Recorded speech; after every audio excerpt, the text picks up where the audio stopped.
would say physically, I obviously grew up as a very serious athlete, and you know, getting my period, I was already training very heavily at the time, and my, I would say, mentality physically when I'm on my period is that I just get on with it, and that life doesn't really change for me.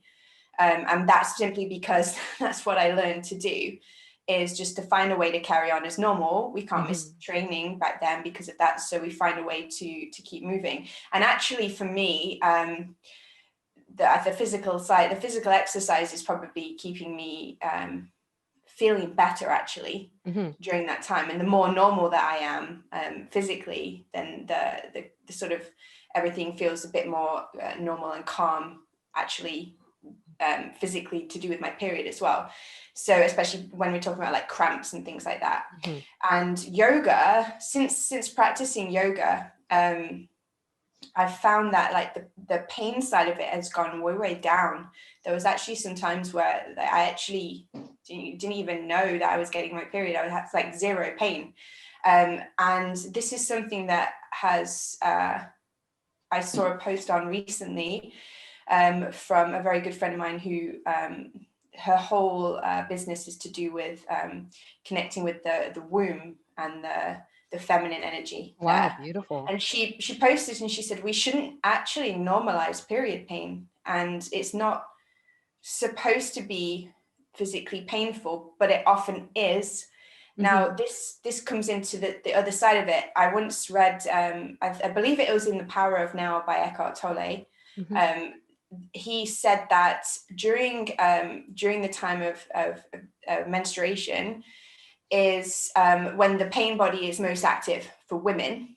So on one side, it's very difficult and challenging, but on the other side, I look at it as an opportunity, because he said if women can stay present during that time with their emotions, it allows for very rapid transmutation of emotional pain and trauma. So amazing. yeah, I love that. So a lot of what we may be experiencing as physical pain during this time, from my perspective, from exploring through yoga, particularly we're talking about the lower chakras, so hips, lower back. We store, I would say, from my perspective and from people that I've worked with, we store trauma in our hips. And what can happen, what I've found is that when my hips are very, very tight, and it's coming to be about the time where I should get my period, if my hips are tight, then I'm cramping a lot more. And my intuition about this is that like everything's getting locked up, and energy can't flow as well. So it's almost like a backlog of energy, of trapped energy, stuck energy, trauma that's causing this cramping. And when it's released through the yoga, then I get less period pain, because the energy can flow. The obviously the energy flow is obviously directed this way during that time. Now, if everything's really locked up, it's just getting kind of stuck and it's trying to get out, Stored, meeting all that resistance. right. So you can look at it as like the physical pain. There's a chance to really focus on the way that the trauma has been stored in your body during that time, because it'll be heightened, and also the emotional pain. So whenever I'm like getting, you know, to that point where you're like, what's wrong with me? I'm suddenly feeling so irritable, so angry for no reason, so emotional for no reason. And then you realize, oh, okay, right. Now at that point, I've realized it. Great. Now, remember what Eckhart Tolle said, stay present. Use this as an opportunity, because everything's heightened. You can really start to just let go of all the stuff, or the trauma, or the belief systems and the emotional patterns that have been haunting you during this time, if you just stay present and don't get wound up in it and engaging in it. I love that. It's beautifully put together, Amy. I love that. It's it's something that I've become quite aware of this year, whereas in the past, I would just say, oh, I don't know what's going on with my body. It's just extra painful this month.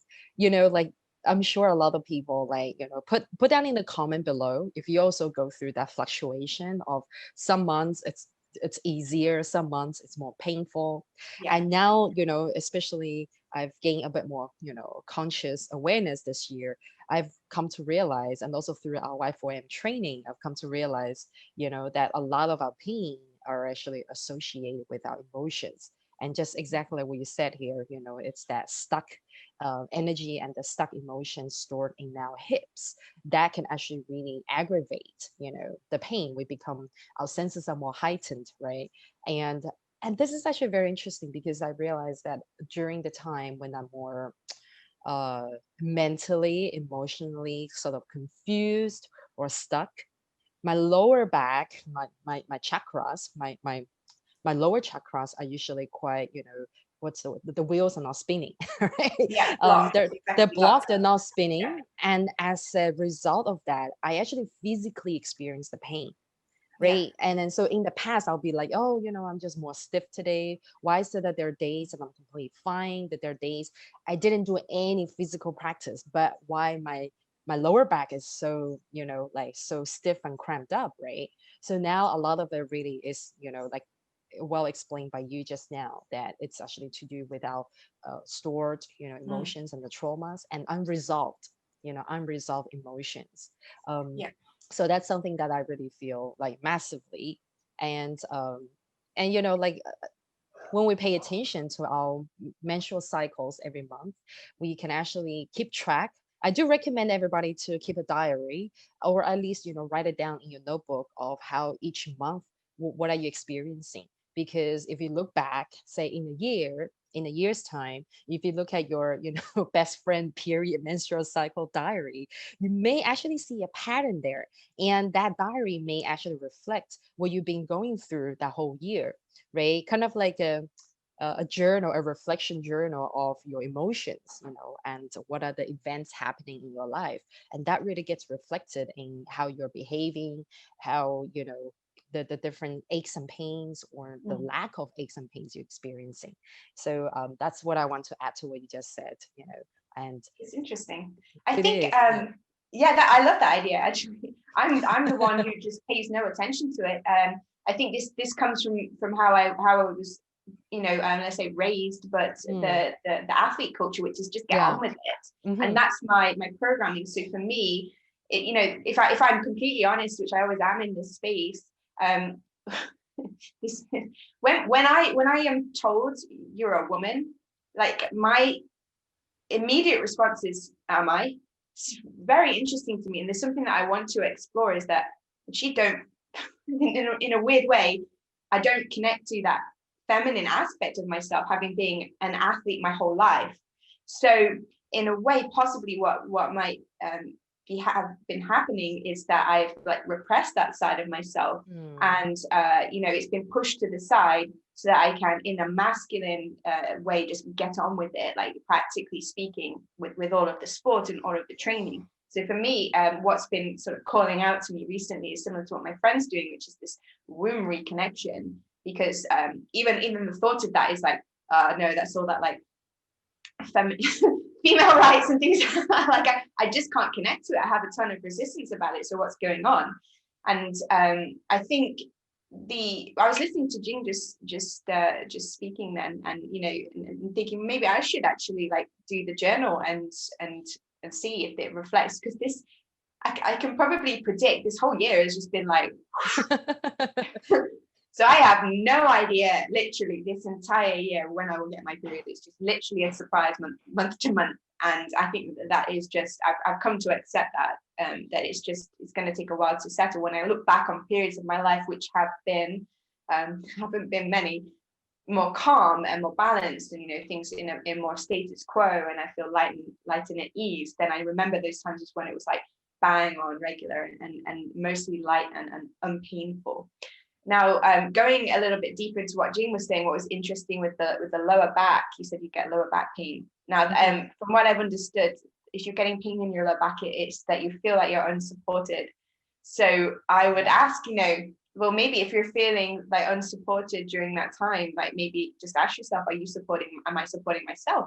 How am I taking care of myself? Maybe it's an invitation for you to be more compassionate with yourself, to take care. But Self-love time. Yeah. exactly, yeah. And this is something that, like I said, this has sort of been calling out to me recently, is to start to maybe think about connecting to the divine feminine, because it's still even saying that I just get this image of people like running around like just Oh, like goddess festivals. Okay, like we're not trying to offend anybody here because that's like fine. Yeah. yeah. But I'm saying is that like I have resistance to it, so it's maybe something that I should explore, because I don't feel connected to that. And what Eckhart Tolle was saying is that it's not just our pain, our trauma that we are connecting to in this time. It's the entire like feminine body of pain and trauma. So actually, Yes. like we are collectively, I would say, the collective female pain body. Not saying that we're victims, Hmm. but it's just a chance for us to connect to that and explore it, and maybe connect to that divine feminine energy, and yeah, feel the beauty in it, feel the aliveness in it. Definitely. I love that you just mentioned about the divine feminine because we're essentially one, right? Mhm. Shakti. And this is still a new concept to me because I learned a bit about that from Rebecca G. And she actually introduced the divine feminine, the very scratching surface, introductory concept to me. And when I heard that, I really loved it. I'm still exploring that area. But when you just talked about the collective, divine, it Mhm. reminds me of the fact that remember when we're doing yoga, where all our peers were like somehow synchronizing. Oh yeah, that was crazy. Yeah. And it happens all the time. It doesn't matter what group you're in. If you've been with this group of women for some time, a couple months or a few weeks, like somehow, actually, yeah, a few months, I mean, a couple months would be more Yeah. accurate, then somehow all our menstrual cycles will start to sync up. And that really showed in our Yeah. Y4M yoga group, right? Well, And we I were went spending to like it 4 hours a two, day yeah, together. 4 hours a Yeah. day. Yeah, Yeah. that's right. At least, and then outside of class, we were still chatting in base camp. And, Yep. and like posting things on Facebook and stuff. And I went to a Catholic girls' school, so it was very obvious that or like during school days, if you're hanging out with a few girlfriends a lot, and all your peers was sync up and then have period at the same time. It's very interesting to see that pattern. And Yeah. I don't know, because you're the scientist here, right? If there's like I'm sure there's a scientific explaining for that, but I don't buy it. I prefer the spiritual explaining for it, There So, isn't really. oh It's really? not that I'm aware of. I mean, I can research it, but it's your menstrual cycle is regulated by hormones, Mm-hmm. and it's very complicated graph balancing between estrogen and progesterone, and this very subtle balancing of the hormones will determine when you actually get your period. Mm-hmm. So I mean, this is something that like in somehow when people are spending time together, their hormones are balancing. And it could be, Interconnected. yeah, if it's anything scientific, it's simply that your routines are so similar and your lifestyles are so similar that it's balanced, the hormones are reaching this kind of balance. But for me, I wouldn't A say that like science, possibility. yeah, science can necessarily explain it as much. Right, Yeah. right. That's true. I mean, like the Yeah. probably the nearest possibility is like what you said, the routines that start to get Yeah. similar, and then that balance out everyone's hormones. Yeah. But like in our case, I remember we're all coming from different countries, different, like time zones. And if you look at the routine, we're all very different. Right. So I'm like, that kind of still doesn't say, even though we do have to be in class at the same Yeah. time, it could be that Exactly. is the determining factor. But then how about outside of the class? There's so many other things we do. Yeah. So yeah, but I do feel that it's I'm more leaning towards the divine feminine, the collective Yeah. feminine energy that syncs our Yeah. cycles together, which is very funny because um it's also beautiful because when we do get our cycles together, we can share and we can really connect with one another. And and just like, okay, yeah, me too, we know what to do, we know how to look out for each other, look after each other emotionally especially, and how to kind of be okay, like if one of us is like, oh, I'm craving like chocolate, I'm craving donuts. Yeah. Okay, type in Dark the chocolate. comment. That's right. Type in a comment if you're one of those people, one of those girls who always craves sugary sweet things during your during your period. It's very common, right? So Yes. I always crave chocolate though, so that's chocolate is a, yeah, I yeah, just get I that is a get very more common hungry. one. Yeah, Oh, I right, definitely get more hungry for sure, and right. snacking a lot more, that kind of thing. So Mm. yeah. My craving is like it fluctuates. Like some months I just nah, I'm fine. Like some months I'm just like, oh, I really do want some sweet things. It can be Mhm. anything. So that's why I was saying, oh, like when I do journal about my period, it fluctuates. Some months could be really painful. This time, yeah, sorry everybody if you have to hear too much about my period. This time around, it's actually not so bad. Maybe because, like I was saying to Amy, last week we had a full moon, and I felt like I don't know if it was the full moon or something, like my energy was really drained last week. So that whole drainage was done. And then this week I got my energy back, and, Yeah. maybe I released as well. Oh, actually, yeah, speaking of that, I had a Reiki session. I think that really helped. Oh So, wow. yeah, so I think that helped me release some of the unknown sort of like negative energy or whatever stored energy I had. Sometimes you have those things inside of you, you can't explain, right? You're like, Yeah. I don't know why I feel like I'm stuck in a funk, but I you think a just lot of can't people have find been anything. feeling that the last couple of weeks. There's definitely some sort of, as we were talking about just earlier, like energy drain going on, and I just want to say like that we should really sort of be collectively proud of ourselves as women that this, because it isn't easy, and I wouldn't say that it necessarily gets any easier through your life to deal with this kind of emotional turmoil that we go through during this time, and the pain and all of that, and then having to continue with our jobs and continue with our roles, like, so there's that level of sort of strength and collective like burden that we feel about it. But at the same time, just as I'm looking into more, I agree with my friend in that we shouldn't normalize period pain, and that actually it's not supposed to be painful, but it has Hmm. become painful because of all of our experiences and traumas and everything that's built up in the lower chakras. And I think a lot of it is suppressed anger. For Right. me, it's not, if you look at just maybe in general, without saying that this is the way that everyone is, but in general, growing up, my dad would be the one where if he was angry, we would hear it, right? We would hear the anger. It would be voiced vocally and that kind of thing. My mum, is much more like she keeps it in, and so this is what I would say for the great majority of women. We have learned socially that it's not acceptable for us to lose our tempers, that we are, this goes back hundreds of years. We keep the quiet, face on and suppress it. Now, suppressed anger goes into the lower chakras, particularly the root chakra. The color of the root chakra is red. So Red. yes, okay. So I would say, particularly if you're really getting a lot of pain in your period, and pain like in the lower chakras is going to be, and a lot of cramping, maybe look at the possibility that there's some suppressed anger going on. Hmm. Take up boxing. That works really well, and Yeah. find some healthy ways that you might be able to tap into that and release that energy.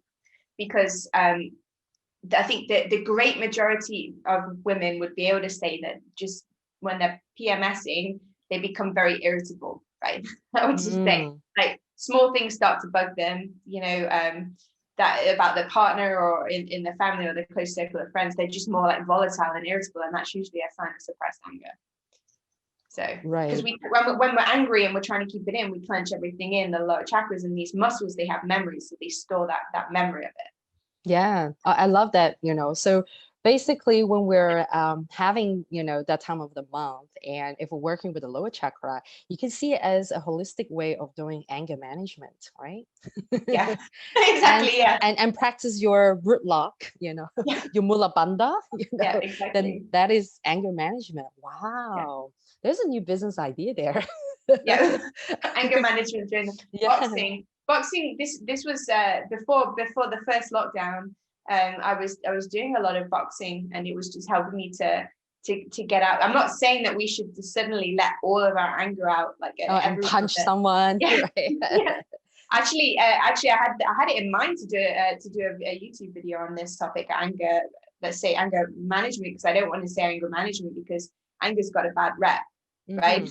Super powerful energy. So when we shove it down like that, it has this effect, and we just need to find like healthy ways to release it again. And boxing is incredible. Oh, I So love it. Yeah. I was just doing boxing with my husband yesterday. We're doing yeah, cardio boxing.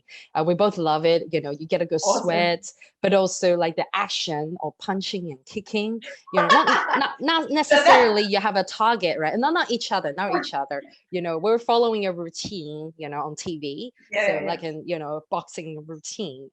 But I found that ever since a child, ever since a young child, I really love like just martial arts and combat sport in Mm. general. I'm very surprised why I never got into it seriously. But I had to train with wushu, a Chinese martial arts, kung fu, what do you call it? He wasn't really a master. He was a guy from the army, but I was in my third grade. I remember we had to do a performance. So it was for performance sake. So I got introduced to that in third grade and I loved it. And I was always very tomboy as a kid. So I just loved playing with sticks and just love fighting wrestling with my mom. So, you know, and I found Awesome. that it's such a good way to let like just emotions and it's a way to express yourself. So I felt, you know, like personally, like I agree with you that if there is anything that's not going well in life, like anger or stress or anything like that, if I'm able to like punch and kick, it's like, wow, not necessarily having a target, right? Like, you know, you got to imagine you're punching someone, but just punching and kicking the frustration and the Yeah. stress away, that itself is a good release, like a good Yeah. energy release, right? So I I think totally this is agree with you. why they always recommend physical activity during that time, if particularly if you're getting cramps. And I think this is why it's helped me so much, because swimming is such a Hmm. like a calming sport for me, and it's there's no it doesn't add tension into the lower chakras. Like Right, right. if I go Hmm. for a run, that hurts everything No, it in my hurts life. Yeah, because but every time when exactly. you make Yeah, the contact with the floor, you know, yeah. like it makes a impact on the spine actually. Yeah, exactly. So the swimming for me is so freeing, and is supportive. So that Weightless. yes, always helps me. And I think because I was just talking about this in the last video that I meant, is that when we have these suppressed emotions, that emotions are supposed to just pass through us, right? But at certain points in our lives, like this is maybe why women are feeling more frustration and irritation at this time, is that they've suppressed their anger, because it's not been acceptable or safe to let it out.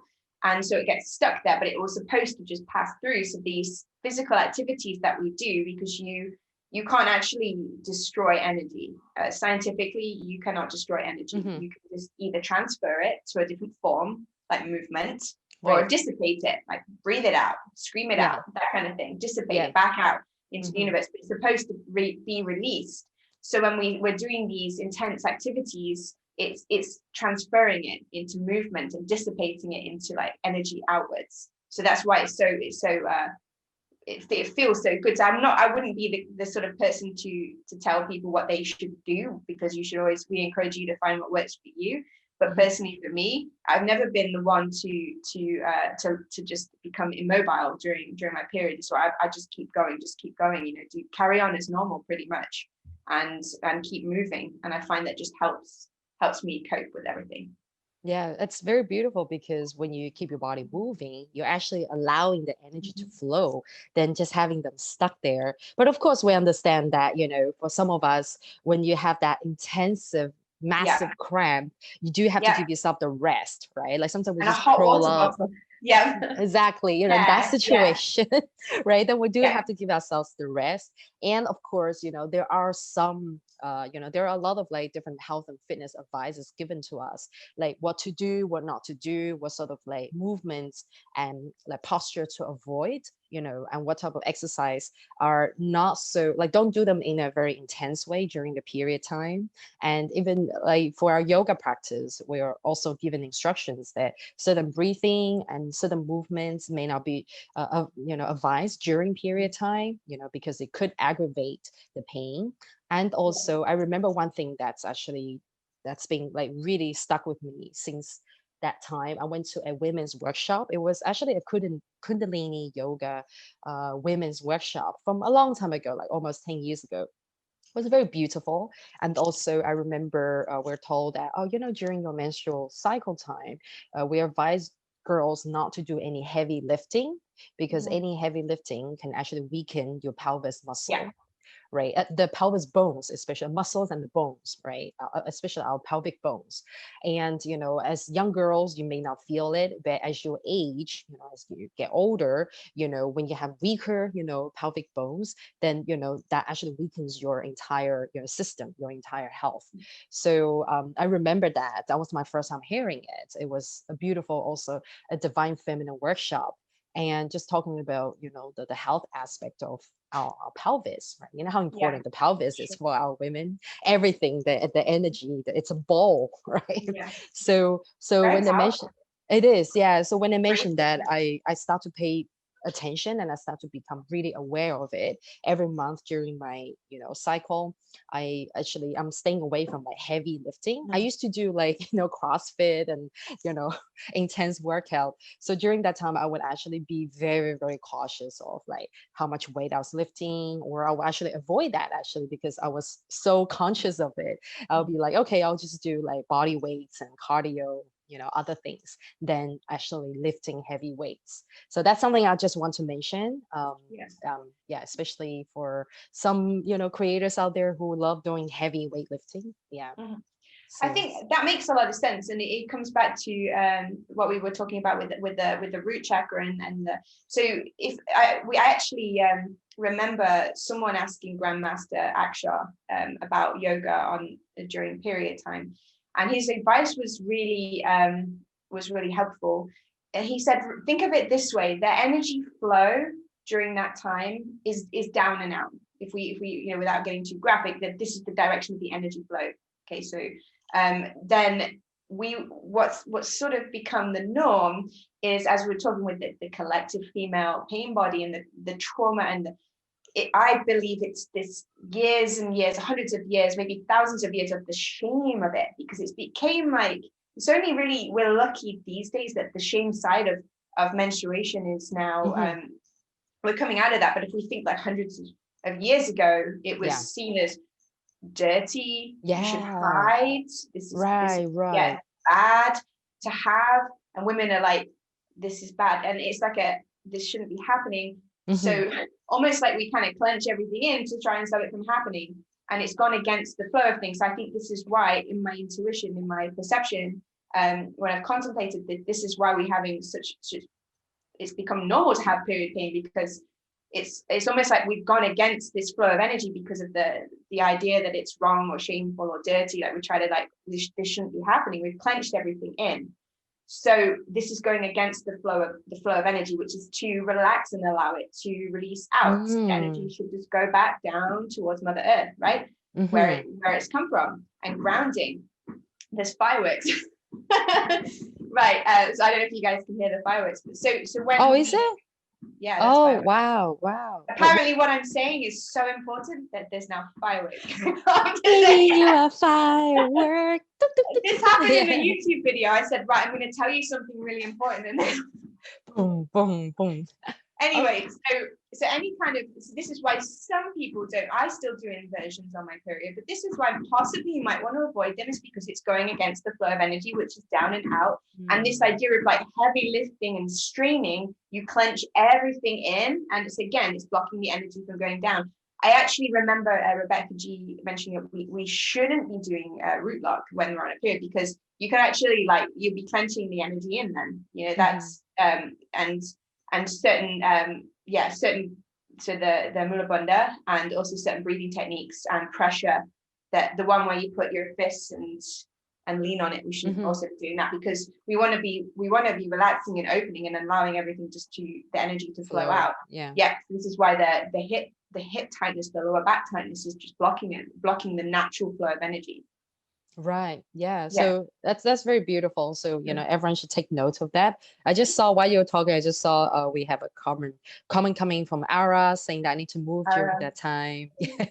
I remember I think last month when Ara was having her period, she was like, I think we're chatting and she was eating like some bread or cake or something. She's like, oh, I can't help it, I'm on my period. It was really cute. She was so funny. She's like unwrapping this Oh, nice bread or cake or something. Nom, nom, nom, we nom. love you, Aria. I know, yeah, she's just like, she's so amazing. She's just like, "Oh, I don't care, my period needs it." I love it. Right. So this is something that, like, write in the comment below, what is your favorite period food? I have to I, pay attention to that. I'm gonna your do that diary. I want to know. Yeah, I'm gonna pay attention. Yeah, your dear diary. I mean, your dear period diary. Oh my And I don't know what are the different nicknames given from different cultures. Do let me know in a comment, like, what nickname do you give to your period, or what nickname that your culture has for periods. I know in my culture, in Chinese culture, we call it auntie. So when God. yeah, so when the periods here, we usually use a code, like we use the code name, right? Like, oh, my auntie's here to visit me, right? And at first, like when I think when I was growing up as a little kid in China, we didn't have any code name for that. It was like back in the early 90s, it was like hush hush that when you have your periods, especially if you're one of the early ones to get it. Like I got it when I was 12. So that was considered quite early back in the day, because like the norm was like in your early teens, right? But I know kids these days get it like at the age of 10 or 11 or something like that, right? Earlier. So it was like hush hush. And I had to talk to my mom. She's like, "Oh, how many people having your school?" I'm like, "I don't know. We don't talk about it." So so I don't remember any nickname, but it was only when I grew up and when I was, living overseas, I started hearing that from the community, that people use this term, that, oh, my auntie's here to visit me. At first, I really thought they really meant that their aunt is here to visit them. But then when I started hearing more, I'm like, what do you really mean? Why does everybody suddenly have their auntie visiting them? And then I realized, oh, that's the code name. That's so Okay. funny. I think Right, right. there's this whole Aunt Flo is visiting. Yeah, Oh, my right. yeah. Yeah. It's international, right? So I actually I'm curious listening to that story because I remembered obviously there's a cultural difference to it. When I lived in Thailand for almost 4 years, and I was really happy to see how open everyone was about it. Like my son's dad mentioned that he, as a young boy and a teenager, had no shame whatsoever going to the shop and buying sanitary towels for his mum, and it was just right. completely open and normalized there. There was no That's shame. awesome. Yeah, I think I grew up with it sort of like, oh, I have to go and I have to sort of hide it, and even still today, I still feel, particularly if it's like a male cashier or something. I still feel, Oh, yeah, I it's still feel the it. conditioning, it's Like just the conditioning, like a right? Yeah. tiny bit of shame, like particularly if it's like, will they be judging like if it's a super size or, or something like that? Yeah, Oh, girl, you got heavy exactly. flow. Exactly. So I for sure feel that sense of shame. Whereas in Thailand, it was just completely open, and people would just talk about it with absolute normality. And like, what do you need? Do what you need to do to take care of yourself. It's absolutely fine. Right, Yeah, right. Absolutely. It is really to do with the like, yeah, the conditioning, what sort of like environment we grew up in, and then yeah. how you come out of it, right? But speaking of that, I do have to give my husband the credit, because he actually has gone to buy pads for me. Like when I remember like a couple months ago, I can't remember, like it was a few months back. I was really like, oh, I don't want to move. I just want to like cook stuff at home. And he's like, Oh, okay, I can go. Actually, he's done it for me a couple times, I actually. think this is the this for me, when I've been in a relationship, is the ultimate male test. Right. For me, it's Right, right. how how okay and comfortable are you with this? And if they are, there's something very attractive about that for me. True, true. When It's the they're like, confidence. yeah, It is the confidence yeah, that, yeah, like, so what? I'm buying this for my loved one, yeah, my mom or exactly. my wife or something like that, I right? love it. Yeah, I remember the other time it was an emergency. I didn't know I had it, and then I was, I was actually, I remember it was before I was about to give a presentation, and I just found out that it just came, and I was like, and then luckily Oh, my husband was, coming to my presentation, and I said, can you grab some on the way and stuff? And he's like, I don't know what to get, but I'll just grab for you. So I remember that was the first time. I know. Yeah. So then he got a good one. He got a good one. So yeah. yeah. He's a keeper for sure. Yeah, definitely. So I'll buy male stuff for him, for sure. It's, yeah. What's Some, the equivalent? I don't know if there's like a male equivalent of that. nose hair I don't know. remover. You know, that's something that people always feel Drop embarrassed to strap. buy, right? Like if you're talking about what size, it's like, oh, What's the male? I just said it. I don't know, condoms, you know, I Oh don't yeah, know. yeah, you're right. Right? That I think that might be a bit more like Yeah, yeah. taboo or whatever, right? So you're like, oh, quick, quick, quick, quick, quick.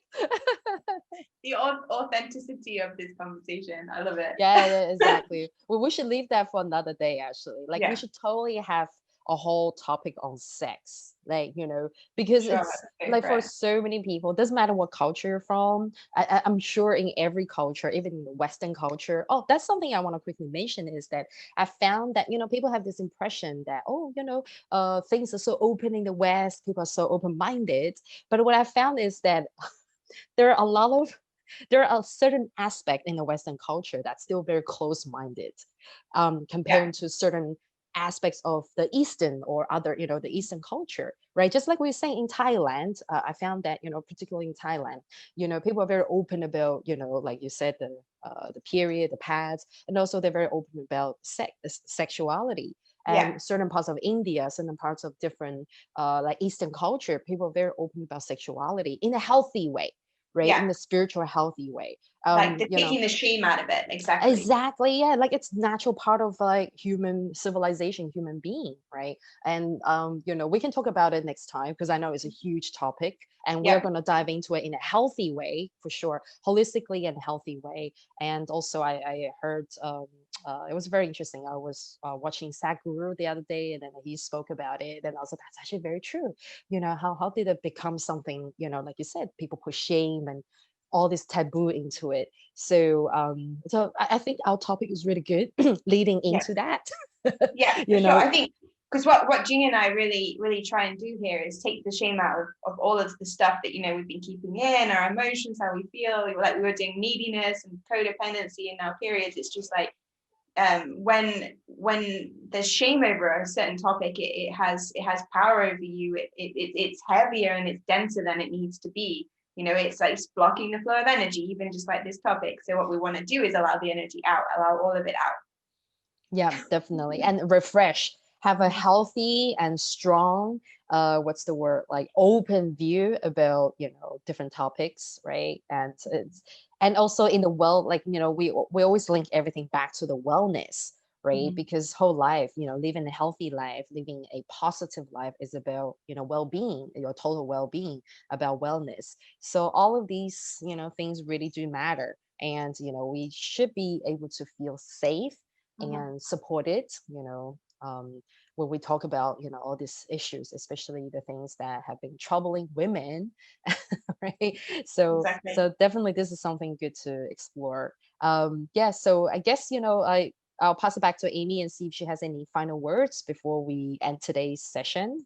We've covered Yeah. quite a lot of stuff today. That's really I good. think no, I'm just feeling a lot of gratitude just for what we're doing here, because I think what one thing that's come to my mind this week is that when we're allowing ourselves to open up and be vulnerable, and it's actually an act of love, so to be able to trust in each other, to be able to trust in this community, and allow this vulnerability out, and allow all of these emotions out, and all these topics that may have caused shame in the past or trauma in the past, then it's actually like it just makes me feel more a sense of connection and love, so for Jing and for the community and all the women and the men too. So Yeah, likewise. I feel so blessed and feel so grateful that, you know, we come here every Wednesday, right, to explore different topics, and also, you know, to co-create and to connect the energies. And that's something, okay, I'm not tearing up and my throat is just drying oh, up. I don't cry so easily, so for some she's on a reason. period, that's it, that explains it. Right, right. But that's something like somehow Yeah, on my period, I'm not so emotionally sensitive. So, yeah, I guess I'm just like constructed differently. Yeah, so I do feel really grateful too, and also feeling this energy, you know, coming from you, and also feeling the energy that's created by just, you know, the topics and also, you know, the words that have created the space or virtual, especially, on the virtual, in this virtual realm, it's actually really powerful. This is what I'm thinking. It's just coming to my mind. Actually, maybe the last thing I would want to say about this whole topic is that maybe just to take a different look about menstruation and periods, and instead of looking at it as a struggle and a tricky time, maybe look at it as like such a powerful time to connect to the divine feminine, to connect to yourself, to transmute all of this pain and this trauma. It's such a powerful time of growth. So maybe rather than like dreading it every month, we can actually like be appreciative of it, just maybe from a feminine level, from a spiritual growth level, because men don't have this opportunity to just bam, all of their emotions are dumped out at once, and suddenly, right, I'm going to stay present, I'm going to deal with this, I'm going to let this go. And it's actually we're lucky in a way to have this spiritually. I totally agree. And I think that there's a reason why, like the higher conscious decided to give us this power. I see as a power, this special ability to have this period every month. And like what Amy said, right? Instead of seeing it as, that time of month again, dread it, we should see it as, that time of the empowerment, the extra empowerment, where we can like, we can actually use this opportunity to to bring more awareness to what's happening, and to work on our emotions, and to work on a lot of different things than just like, okay, my life is on hold. Okay. Yeah, exactly. Pause button, and then just let me be with my emotions. I mean, like you have to be, with your emotions. You're nursing your emotions, and you're like managing it, or you're doing whatever to it. But we would like to come out of it as more empowered than I like, think it's right though, because it's the only time of our month that we can detach. It's not personal that I feel like a crazy angry bitch right now. Actually, there's a reason for it. And then, okay, so it's not personal, it's not about me. We can almost take a step back. And that's why it's so powerful to help with awareness. It's right, all that's going on is something biological. So it creates that space around it. And it's no longer like this personal thing that suddenly I feel angry for no reason. Maybe I'm a terrible person or something like that. Yeah, it's just what it is. And it's that awareness of it and consciousness. Definitely. And also this is time for you to see like the period is a reflection of your well-being as well, right? Like your well-being, not 100%. Just your physical well-being, your biological well-being, your hormones, but also your emotional well-being too. Monthly check-in. It is a monthly check-in. So the diary, the journal is a good start. Yeah, so I'm already journaling, I'm on it now. So so I'm doing that now. And also, take the opportunity to move around and speak to some people. And if anything's bothering you that's heightened, then don't see it as a bad thing, see it as a good thing. It's a release. And our body is actually physically releasing, cleansing, cleansing, right? Refreshing, letting go of all the bad energy. Let's say bad energy, stuck energy, trauma, things that need to be eliminated. Exactly. Letting it go. And then you get fresh energy in. Exactly. And also, like, one thing that I want to mention is the period after your period is the best time to lose weight for girls who are like eager to know, the week and a half after your period's finish is the best time to lose weight. Really? And we're getting to that next time. Yes. Okay. All right. That's a little tidbit for next time. Now I want to know. Right, it is the best time. So you'll find that okay, it's the most effective time. So we'll talk about it next week. Okay, and also next week we could possibly be talking about sexuality. That's also a good topic. We'll create a little post out so that more of you would know that, oh wow, it's a juicy topic. So, sure, I'm looking forward to it. Oh, me too. Okay. Yeah. We're going to have a chat about, exactly what can we say, what can we not say. But definitely we're presenting all the topics in a healthy way. Okay. So nothing sort of like twisted and dirty. Yes. So beautiful. So thank you everybody for tuning today. And if you're watching a replay, do let us know, if you're watching a replay, and also if you have any questions, anything you want to, add to it, any of your feedbacks, we're happy to hear from you. And once again, I want to say a big thank you to Amy for, joining. I mean, we are co-creating this every week. And also tomorrow, you guys are going to lockdown again, a new lockdown. For 4 weeks, right? I'm 4 looking at weeks. it as an opportunity. I grew so much during lockdown 1, and it's like, yes, I got a second chance to grow again. Right, right, Yeah, right. Lockdown number two, it's yeah, gonna be even more amazing. So those of yeah. you who are going to lockdown tomorrow in UK as well, don't see it as a bad thing. We're here with We're you here every for you. step Yeah, along the I'm way. here for you. Yeah, I know I'm going through it too. I'm right here. So just reach out to me if you're struggling. Right. Yeah, sending you lots of love and strength for the lockdown. And yes, okay, we'll see You can't everybody. lock these muscles down. Oh no, no, no. Let them out. Let them out. Yes. So Thank we'll you, Jing. see you girls and guys here again next week, every Wednesday, UK time, 5 p.m. Okay. Okay. Thank you, Yes. Jing. Lots of love for you. Lots of love. Bye. Love you, Amy. See you guys Love you. next week. Bye.